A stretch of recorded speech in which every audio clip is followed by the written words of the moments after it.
knock at your door and I'm serving like pizza. I got that ice, Italian Ritz. Bitch, I'm a family man like I'm P. These niggas be shortstops. Derek Jeter, knock a nigga out like I'm Vegeta. Yo, what's good, YouTube? It's your boy Ryder back with another YouTube video for y'all there, man. Listen, man. Listen to me and it'll set you free. I guarantee that. You know what I'm saying? I ain't playing with you. I'm dead serious. But look, I got another YouTube video for y'all. This one is titled Insane Inventions That Killed Their Inventors by the infographic show. You know what I'm saying? That was a very interesting topic. You know what I'm saying? Very interesting topic. See what inventions actually killed their inventors. You know what I'm saying? That's very interesting.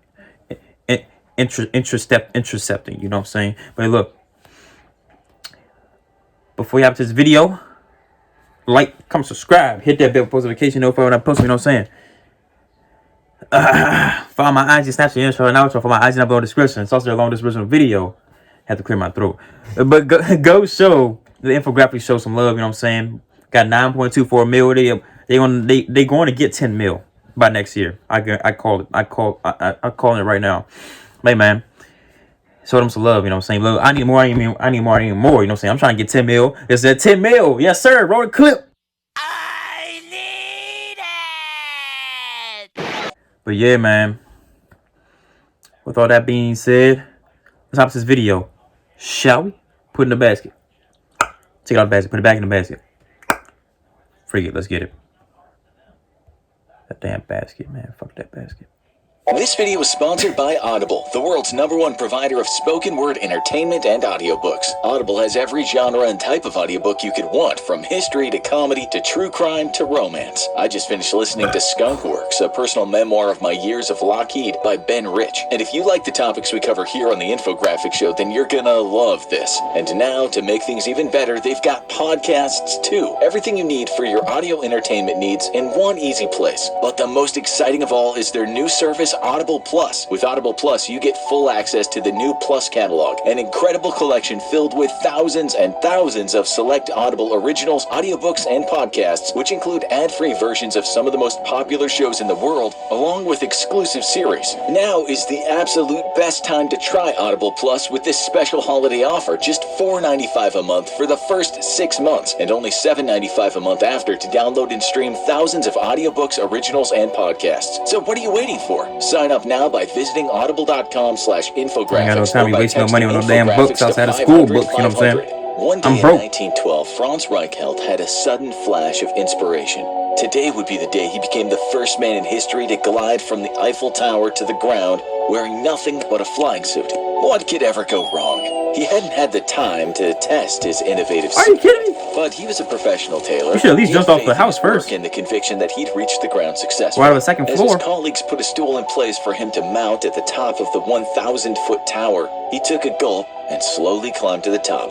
It was a long way down. But let's leave Franz at the summit contemplating his rash decision for a while. He's not the only lunatic. Innovative inventor the human race has known. Thomas Midgley was an acclaimed engineer and chemist who obtained over 100 patents. And he certainly had a knack for creations that would turn out to be dangerous, destructive, or toxic. First, he had the genius idea of adding tetraethyl lead to gasoline to solve the problem of engine knocking in cars. It worked, but it also turned out to damage the environment and the public.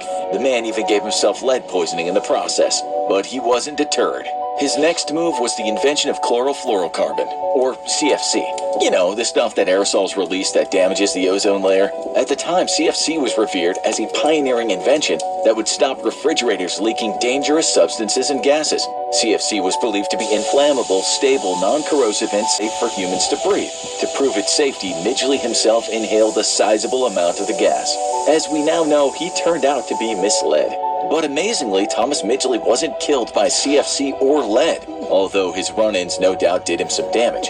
Instead, his life took a tragic turn when he contracted polio in 1944 at the young age of 51. Still convinced of his ingenuity as an inventor, Midgley went ahead and invented something. This time, it didn't involve any chemicals or toxic substances. It was a simple yet smart system of strings and pulleys to help him pull himself out of bed independently. Sounds harmless, right? For a few years, the system worked out great, helping Midgley retain the modicum of dignity he still had left after poisoning all of humanity twice. One day, he became entangled in the ropes, which strangled him to death. Once again, he'd done himself in. Okay, so maybe you're asking for trouble when you go around meddling with chemicals and giving huge, heavy contraptions to people who have become semi-paralyzed. But William Bullock was a much more sensible man. He came up with practical inventions like the grain drill, seed planter, and eventually the rotary printing press, designed to increase the speed of printing. Surely such a pioneering man wouldn't have such a silly ending. Well, you've seen the title of the video. You already know the answer. Just 2 years after his brilliant invention that would revolutionize the printing industry, Bullock had a nasty accident while adjusting his rotary press. His leg got caught in the machine and was promptly crushed. I guess health and safety regulations weren't much of a concern in 1867. What? The inventor didn't die instantly, but it was the start of the end. He contracted gangrene in the wound and ended up dying a few days later. It's a tragic tale. Now, are you ready for something really crazy? Dying was the last thing Alexander Bogdanov had in mind. In fact, he'd hoped to become immortal. Bear with me here. A true polymath, Bogdanov was a science fiction writer, doctor, and cybernetics enthusiast. But it was his passion for medical research that would lead him down a path of insanity and eventually cause his dire end. Researching blood transfusions, Bogdanov became interested in their application to extending lives, or, in other words, making people immortal. You can tell he was a fan of science fiction. The man was so convinced he was onto something that he performed multiple transfusions on himself before having any proper evidence. It seemed to go well at first, and he enthusiastically published study after study about the positive effects of transfusions. He was convinced his eyesight had improved, and even that he'd stopped balding.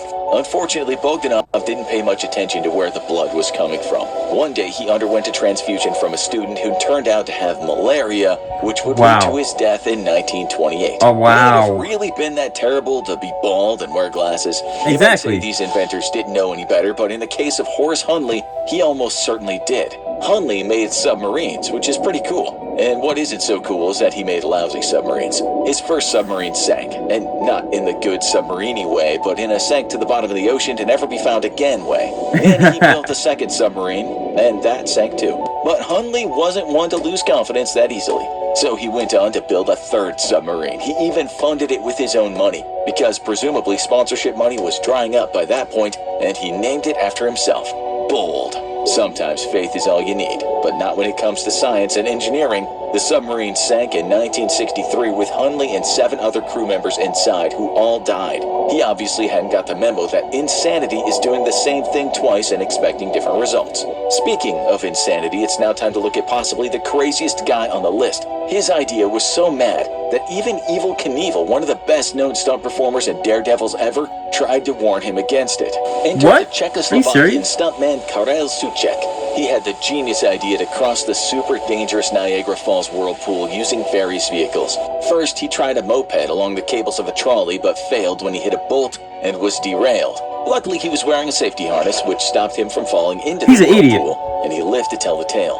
Then he tried the same thing again in a barrel of steel. This time, he ended up stranded for hours in the whirlpool. Eventually, he was rescued, and once again, he survived. Although the police charged him for performing an unlicensed stunt, but he wasn't prepared to give up just yet. Suchek's idea of fun is clearly very different from ours, because he decided to cross the whirlpool in a barrel again. Only this time he custom built the barrel himself, made of lightweight metal and plastic to be shock absorbent. It even had a two-way radio and a counterweight in one end to ensure Suchek never landed head first. The barrel may have been well thought out, but crossing the whirlpool in a homemade contraption was a bad move. That's why Evel Knievel tried to step in, but Suchek wasn't listening to anyone.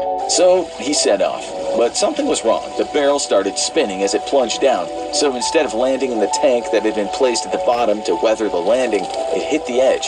This made a larger impact than planned, giving Suchek a fractured skull and crushing his chest. He was rushed to the hospital and died. Worst of all, the spectacle was part of the thrill show and destruction derby, and there was an entire audience watching the event take place. Since Suchek was inside the barrel, the spectators didn't realize what had happened, so they clapped and cheered with the impression that the stunt had been successful. But bet they felt bad afterward. Believe it or not, things get crazier.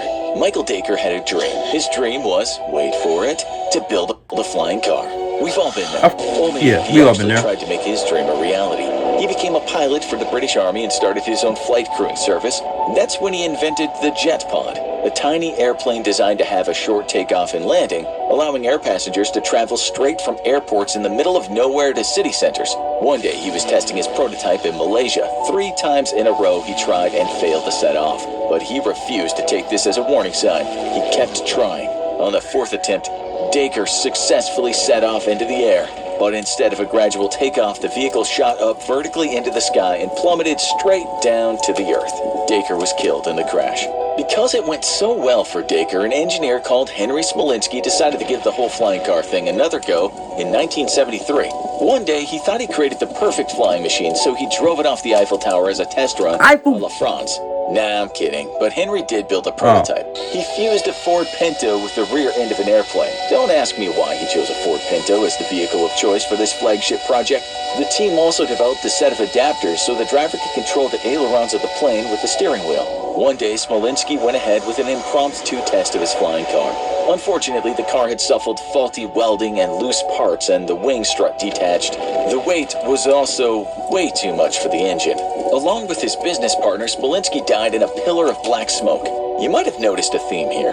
People getting into accidents after trying to invent some kind of vehicle. Exactly. Well, Valerian Abakovsky is no exception, and no less insane. He had invented something called the Aerowagon, a high-speed rail car complete with an aircraft engine and propeller traction that he wanted to use to transport Soviet officials between major cities. What? One day, he gave the vehicle a test run. I know you heard it all before. The test run went fine for the outgoing journey. But on the return, the car was going at high speed when it derailed, killing Abakovsky and 5 other communists. I'm not done yet. Rocket science has a bad rep for its difficulty, but that wasn't going to deter Max Valier. After reading about the joys of rockets, he set out on a mission to develop a rocket-powered car. Don't worry, he wasn't hoping to fly it, he just wanted it to go really, really fast. Eventually, he created a car that could go 250 miles per hour. Perfect, and so useful. You can't control it, just go that fast. Capacity to cause road accidents. He then began to work on a rocket-assisted aircraft. In 1920, Max was working on a rocket motor made of liquid oxygen gasoline when the entire thing exploded. A piece of shrapnel flew into one of his arteries, severing it and killing him. The car never came to be, but Max's death wasn't in vain. The technology he worked on helped the first man land on the moon. Now, ready to hear something gruesome? It's not just the last few centuries that it's become in vogue for inventors to kill themselves using their own inventions. As early as 221 BC, influential politician Li Si got in on the trend. Li Si invented a torture method called the 5 pains, which involved cutting off the nose, hand, and foot of a person before castrating them and killing them by cutting them in half. He was a real charmer. Some inventors wanted to make the world a better place, others just want to find more ways to bring suffering. When Li Si was convicted of treason, he got a taste of his own medicine and met the same fate. And they say karma isn't real. But back up to our plucky tailor Franz, who's still waiting at the top of the Eiffel Tower, ready to jump. Franz had designed his wingsuit based on the principle that by adding more surface area to the body, humans would be able to descend to the ground slowly and gracefully. Luckily, he wasn't so deluded that he thought a special suit alone could enable humans to fly. He also added in a parachute that would be released during the fall. What could ever go wrong? Remember, this wingsuit had never actually been tested. The original plan was to have a test run with a dummy, but Franz was something of a free spirit. For him, it was a matter of pride to show faith in his inventions and take the first jump with no evidence behind him. The wingsuit he created looked like a cloak with a big hood, so it's hard to be optimistic about its effectiveness. But what about the parachute? Surely that would save him, right? To activate the parachute, all Franz had to do was extend his arms out to put his body into a cross position. Only the parachute collapsed around him, so he had a free fall to the ground. He died of a heart attack before he'd even reached the bottom. Are you kidding? Check out our videos about dreams that can kill you in real life and people who have died by taking selfies. This is the last. I said last. This is the in that video, man. Good lord, God, oh my gosh. You're supposed to be a genius, right? You're supposed to be a genius inventing stuff, right?